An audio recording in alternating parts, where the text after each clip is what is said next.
तो भाई और उनकी बहनों, जिस मूवी का सबको और मुझको बेसब्री से इंतजार था वो मूवी आज रिलीज हो चुकी है। तो क्या ये मूवी वैसी है जैसा हम लोग एक्सपेक्ट कर रहे थे? तो आइए करते हैं इसी के बारे में बात और जानते हैं कैसी है कल की movie. So hello guys, my name is Abhinav Agrahari, welcome to critics Kinara. So without wasting any time, let's get to the business. To be very honest with you, मैं इस मूवी को देखने के लिए एक्साइटेड था और जब इस मूवी का सेकंड ट्रेलर रिलीज हुआ था तो मेरी एक्सपेक्टेशन और ज़्यादा हाई हो गई थी। लेकिन मूवी को देखने के बाद मेरी एक्सपेक्टेशन उतनी भी सही नहीं हुई।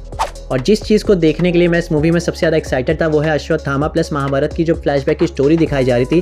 और लिटरली मैं कहूँ तो इन दोनों पार्ट को छोड़ के मुझे इस मूवी में कुछ भी और ज़्यादा देखने में मज़ा नहीं आया। तो भाई बिना स्पॉयलर्स दिए मैं आपको बताऊँ तो इस मूवी में जितने भी फ्लैशबैक के सीन्स दिखाए गए, यानी महाभारत के सीन्स दिखाए गए और जो अश्वत्थामा के सीन्स दिखाए गए, उसको देखने के बाद आपको सच में गूज़बम्स आ जाएंगे। और इस मूवी में बहुत सारे एक्टर्स का कैमियो है, प्लस बहुत बड़े डायरेक्टर का भी कैमियो है। और दिशा पाटनी का रोल तो मुझे लगता है सिर्फ इसी चीज़ के लिए कि भैया आप आइए, अपनी बॉडी दिखाइए और चलते बनिए। मूवी के फर्स्ट हाफ के पहले 5-10 मिनट को छोड़ के आपको यही लगेगा कि भाई ये सब क्या हो रहा है और क्यों हो रहा है। मतलब इतना स्लो स्क्रीन प्ले, क्रिंजे डायलॉग्स, वही घिसी पिटी कॉमेडी बस। लेकिन सेकंड हाफ के स्टार्ट होते ही मूवी अपनी स्पीड पकड़ती है और जिस चीज को देखने के लिए हम लोग बहुत ज्यादा एक्साइटेड थे वो हम लोग को देखने को भी मिलती है। और मूवी के क्लाइमैक्स पे एक सरप्राइज भी देखने को मिलेगा और उसको देखने के बाद भाई साहब मजा आ गया। और एक्टिंग की बात करूं भाई साहब तो अमिताभ बच्चन ने अकेले बाजी मार ली है। मतलब उनको देख के ये लगता है कि शायद ही कोई अश्वत्थामा का रोल उनसे बेहतर कर पाता। मतलब ही जस्ट नेल्ड इट।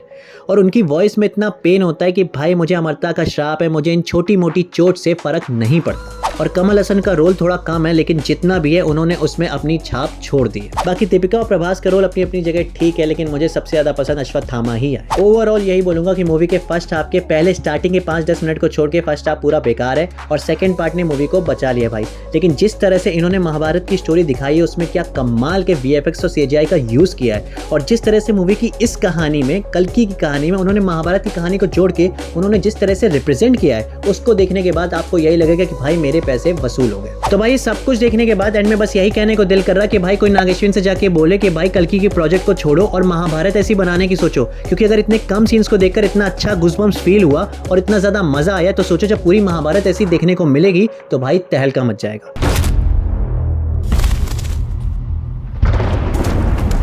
तो भाई मेरी तरफ से इस मूवी को 3.5 स्टार्स। तो अगर आपने कल की मूवी देख ली तो प्लीज मुझे कमेंट करके जरूर बताइए कि आपको कैसी लगी। बाकी मिलते हैं अगली वीडियो में। Till then bye bye and take care.